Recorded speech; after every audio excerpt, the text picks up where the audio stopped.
Hello, this video is entitled More Psalters for Singing. And several months back, I published a video where I talked about different books of psalms which are pointed or otherwise set so that the psalms can be chanted. And I have a couple more psalters that I didn't know about at the time. So I'm going to talk about them now. I will put a link to the original Psalters for Singing video down below in the description. But in that video, I talked about this book, A Manual for Plain Song for the American Church, which has not been scanned or put on the internet. So it's not really available. But I had mentioned how difficult it was to follow the pointing in it. And at the time I wasn't able to find out really any information about the book, except, I had these names. But this name, with the introduction, was written by Reverend Wilberforce Doran. And so since that video, I have discovered or found this book, which is a noted directory, the Psalters of Plain Song, a noted directory of Plain Song by Wilberforce Doran and Spencer Nottingham. Now, they're the editors of the Choral Directory of Plain Song and the Little Directory of Plain Song. These books have been scanned and are available on the internet. This book is not. The Directory of Plain Song is not, but these have been, and they're basically the UK version of this. They're pointings with tones, and they have that problem of being difficult to follow. This book, unfortunately, is not in print or been scanned. Maybe I should scan it, make it available. I don't know what's involved in doing that, but it's basically, they're pointed books, but which have been fully noted, fully laid out with musical notation and with organ accompaniment. So it's a lot more useful than the pointed versions of these. So Psalm 1. Blessed is the man that hath not walked in the counsel of the ungodly, nor stood in the way of sinners, and hath not sat in the seat of the scornful. But his delight is in the law of the Lord, and in his law will he exercise himself day and night. There's some things in it that are a bit odd here and there. I would say a Manual of Plain Chant is probably a better version of the 1662 Psalter in Plain Chant. Let's see. Lord, how are they increased that let's see. Lord, how are they increased that trouble me? Many are they that rise against me. Many there be that say of my soul, there is no help for him in his God. That's O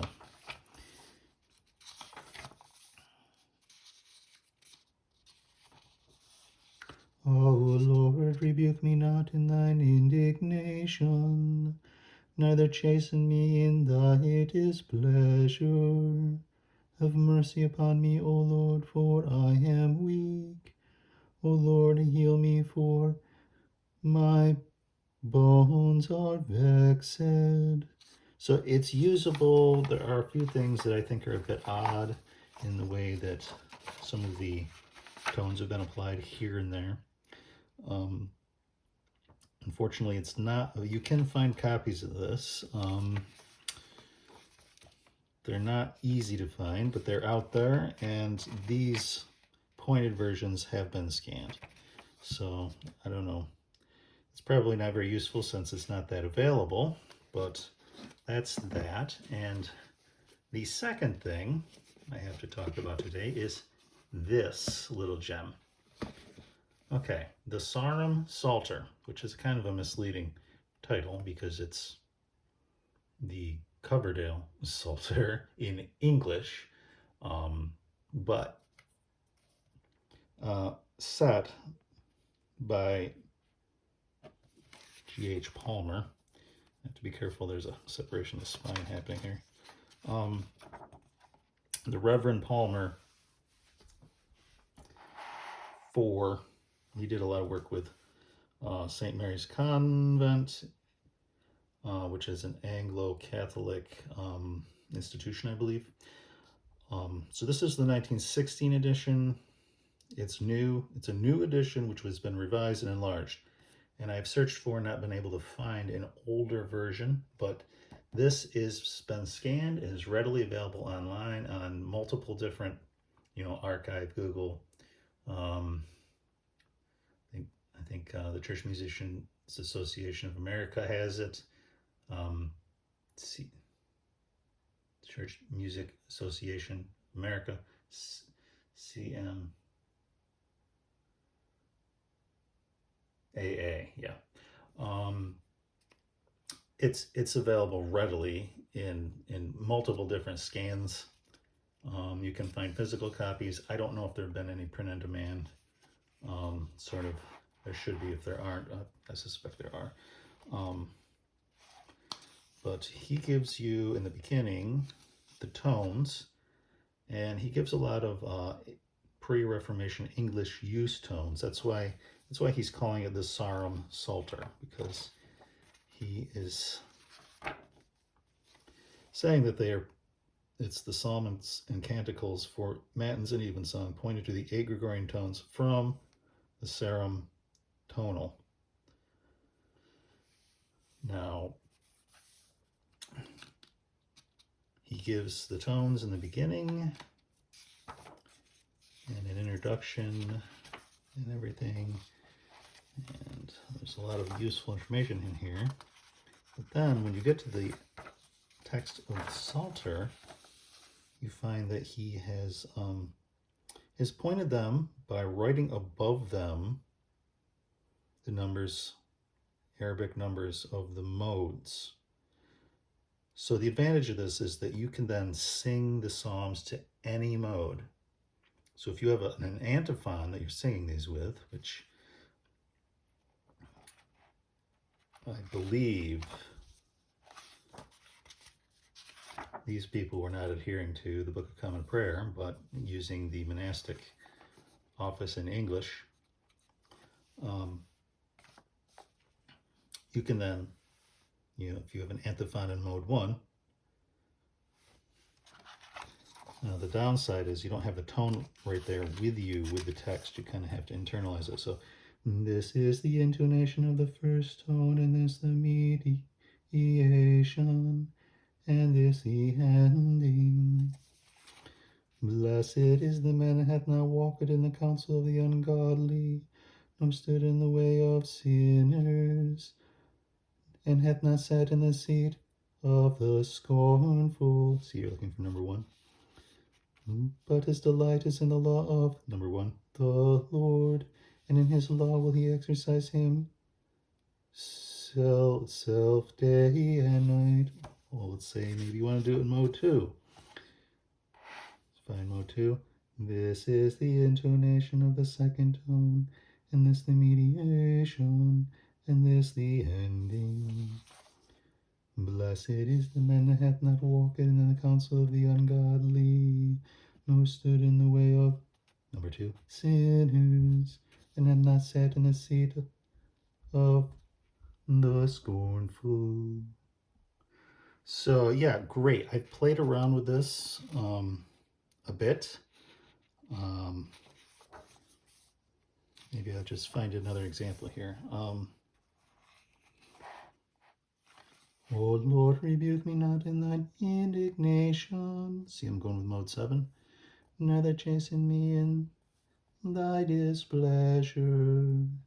Have mercy upon me, O Lord, for I am weak. O Lord, heal me, for my bones are vexed. So I really like this one.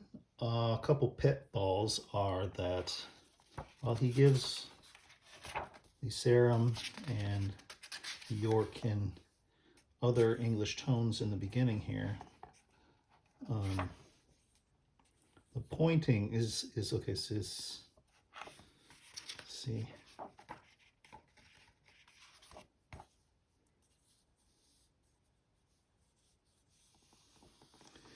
yeah. See, he gives a G or GL or P for Peterborough, a W for Worcester, and Y for York terminations of the different tones. So he gives a good account of the tones here in the beginning, but a pitfall is that he's thinking of one particular ending, usually the most kind of common one in his pointing here. So that's not altogether clear. He does give a recommended tone to use if you're using this with prayer book evensong. So he recommends those. Now, as I said, this is the 1916 version. I haven't found the older one, but I do wonder how much this has got to have been in. I haven't been able to figure out the string that attaches these things together, but I believe this would be sort of the scholarly background and source, which was later used for things like the Plainsong Psalter, which then has since is the basis of the St. Dunstan's Plainsong Psalter that we have today. And interestingly, there is an older version of the Plainsong Psalter, which, so the Plainsong Psalter, I believe, has a copyright date of 1932, if I remember correctly. And the older version of it, which is from like 1918, was called the St. Dunstan's Psalter. So that's the American sort of Plainsong Psalter. But yeah, so this is the 1662 Psalms. So is this. And yeah, this is a very useful book. I've been using it in my own morning prayer a little bit. Now, another pitfall to watch out for, and I'm looking for an example, is in some places he will have two dots above a syllable. Let's see. Foot taken.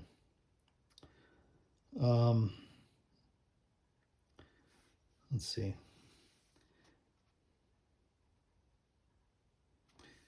When that happens, what he wants you to do is he wants you to combine two of the notes in the foot taken instead of is there foot taken, is there foot, is there. Well, the two dots indicates that on one or more of the tones he wants you to combine two notes together on that same syllable, and that is confusing and not clear because it might not even be for all of these tones. It might only be for one of them.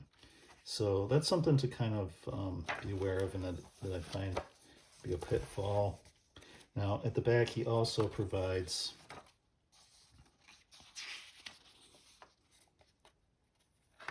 the canticles and the order of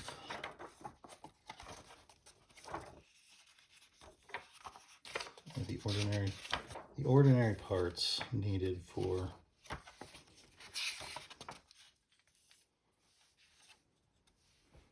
the versicles and responses at morning and evening prayer.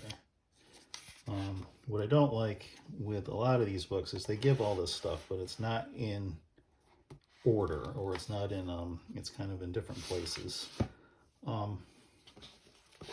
This book also, this is actually, if you look through it, it's part 1, 2, and 3. So here's part 3, which is, O Lord, open thou our lips, and our mouth shall show forth thy praise. O God, make speed to save us. So, yeah, this also has things, but this I would recommend. This not so much, but it is an interesting book, and it is usable. So that's that.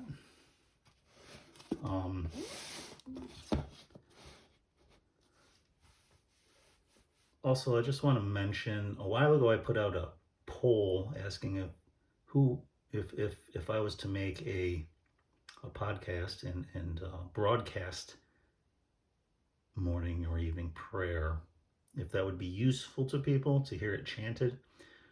Because I pray the office pretty much every day, and sometimes I sing part or all of it, at least a few days a week. The downside of this to committing to broadcasting is, given my state in life, it would be kind of irregular. So it wouldn't be every Saturday morning or every Friday morning. And I would want to have, so I haven't decided yet if I'm going to do that, but consistency in timing would be something that one would want to have. Also, if I was to do that, it would just be I'm going to call it rough and ready recording. Like, I hit record and then I just upload it to a podcasting platform without editing or anything else. So if my voice, if I hit a wrong note, or if I make a mistake, I'm not going to put work into editing if I was to do that. So if you have any thoughts on that, I know there are a handful of people that follow this channel who have found my recordings of offices to be useful. And I think they're useful for learning to chant. However, I think that that's only really the case if you're following along in a book. And for morning and evening prayer, anyways, I would be using a cacophony of sources such as this and that, and Emmanuel Plain Song, and the plain song Psalter, and other things. So, okay, that's it. Thank you for watching if you have, and hopefully this is useful information if you're interested in singing the Psalms or chanting the office in English, or chanting the offices according to Divine Worship Daily Office, or the Book of Common Prayer, or the Anglican Office Book, or similar things. So thank you, and have a great day.